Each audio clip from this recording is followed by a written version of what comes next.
Hello and welcome to another episode of the Law of Relevancy podcast. We speak to business leaders about marketing and communication topics that help us stay more relevant in our careers. We guarantee that you will learn at least one thing during today's episode. I'm Owen. I'm the president of Bake More Pies, a full-service digital marketing and advertising agency here in Tampa, Florida. And today I'm joined by Bob Rohrlack. Hi, Cord. Bob is the CEO of the newly rebranded Tampa Bay Chamber. Thanks for having me today. Yeah, you're very welcome. So I'm here to talk to you about what it's like to lead a chamber and in 2020. Well, I think it's the best job in town, so I really enjoy what I've been doing. It's a lot of fun working with all the businesses in the region. That's great. Well, so how did you actually get to this position? So it seems like you have over 30 years experience in economic development. Could you tell us a little bit about how you got into this position that you're in? Well, I wanted to come back to Florida after grad school, where I got my master's in economic development. I grew up in Orlando. So I started working in Melbourne, but then got recruited to come join the old Committee of 100 in the Tampa Chamber. And things were so busy then recruiting business that we would drop one client off at the airport, walk down to the next gate, pick up the next client on that same time and go tour them around the area. It was really a fast-growing period in the 80s. Was here for about 7 years, left to go to Gainesville, actually Tallahassee, and then came back to Tampa to run the Committee of 100. We quickly grew our family to 3 small children and went to Gainesville and ran the economic development. Then we merged with the chamber, then had the opportunity to run a state program for the state of Mississippi. But the whole time, every time we left Tampa, my wife was telling me she wanted to get back to Tampa, and I did too. So after a couple years of other jobs that were a lot of fun, was able to come back to be the CEO then at the Greater Tampa Chamber of Commerce. Well, I certainly think we can all agree it's a fantastic place to live. I remember when I was in college, I came down here, I think it was 2000, 2001, and just came down here to vacation and never wanted to live anywhere else. I've lived here ever since. Yeah, we joke it's the biggest small town in America because everybody gets to know everybody quickly, and you expect people to be mixing with those who've been born and raised here, and a lot of people from somewhere else, and we're all here to make it a better region. So it's a great area to come be a part of. I totally agree. So tell us about, so you just went through a major rebranding, right? And it seems like there was a little confusion about the brand before you did the rebranding, and now it seems like you're kind of bringing some of those ideas home to where they've always should have been. Yeah, it was a great exercise. It was a heavier lift than we thought because it was such an important, deep discussion to have. We involved a lot of our members. We had 2 different, we call them caucus groups that dig deep into issues we're working on, but they're committees working in a task force format. We also involved a lot of our members that were surveyed and polled and focus grouped on how they saw us in the region. And it was a real team effort to look at not just where we are now, but where do we want to be for the next generation and the next generation as we grow this organization. We work very hard to make sure the chamber stays relevant with what we do, and now we want to make sure we stay relevant with who we are and how we're identified. And being a regional name player just made sense.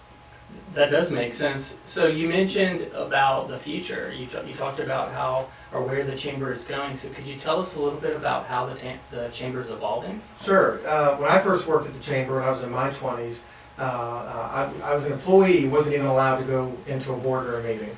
Now we've had a strong focus on emerging leaders, young professionals. Started millennials are starting to age out, so it's the next generation, 21 to 35.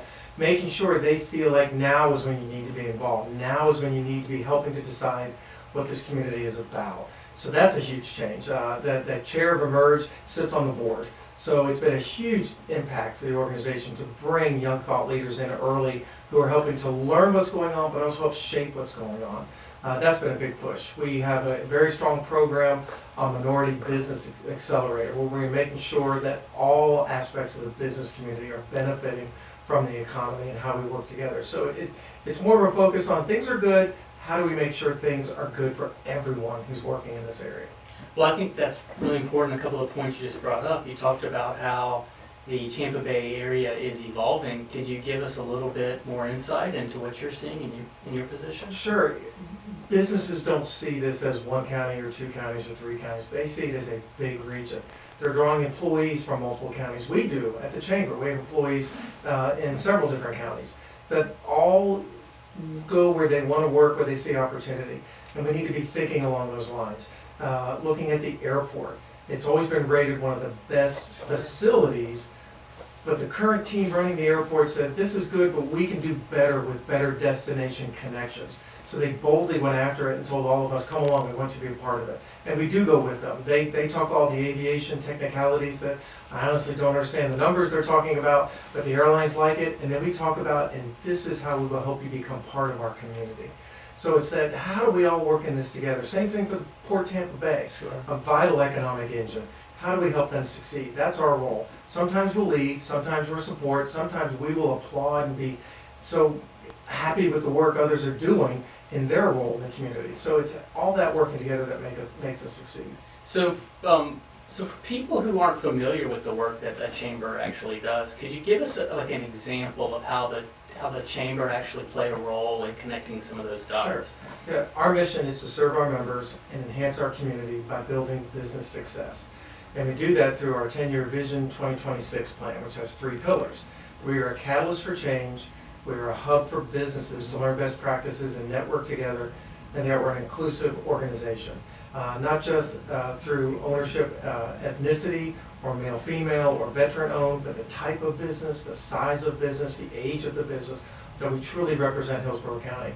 Some of the things we do will benefit the community, but we don't go put our brought to you by logo on it. A great example, the I-4 connector that connects Interstate 4 and the Selman Expressway. That was worked on for years and years. Finally got the money to do that. It's been a great addition. The Tampa Hillsborough Expressway Authority manages that, does an awesome job. And that's not just a Tampa benefit that helps us.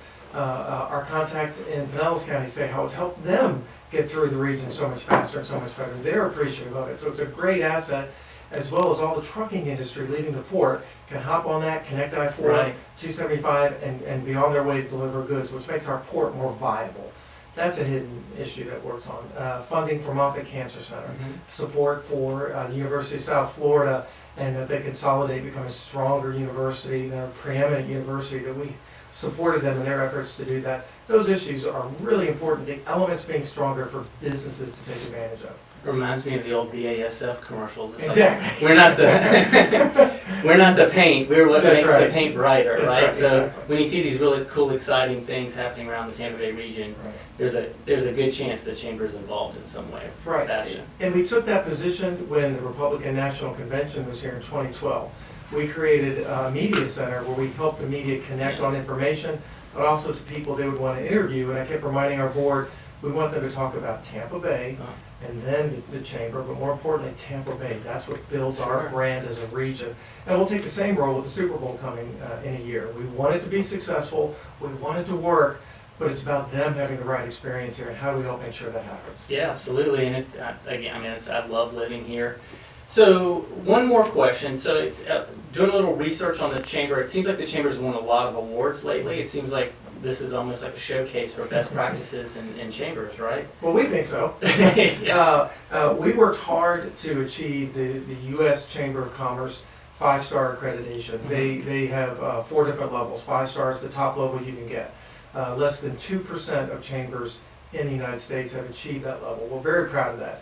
We made it a team effort to achieve that level. Everybody was involved, and we talked about it at each of our staff meetings on how to get to that level.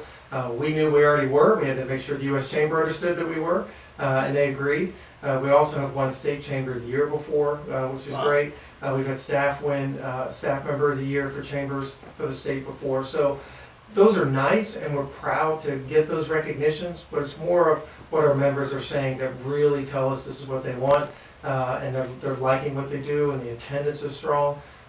Those issues show us that we're doing what the members want to see us doing, and they like being involved in the organization.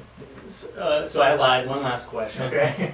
So if someone's a new member and they are just joining the chamber, what are some words of advice for you, for them, to get the most out of that experience? It's the easiest thing, but it's also the hardest thing. Show up. Tampa is a town that people will meet you in one place, and the next time they see you, it's like, hey, I met you at that event. Right.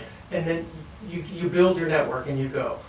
So we encourage members to just come, learn more about the organization, plug in where you have the interest and where it makes sense for your business, and you'll see the benefit. If that doesn't work, we'll talk to you about other ways to plug in. There's a lot of different ways. We can fill up a schedule very Sure. easily. So we tell people, plug in where it makes sense. Don't try to do everything. And if somebody wanted to follow what's going on with the chamber or how to get involved, where would they go? Sure, TampaBayChamber.com.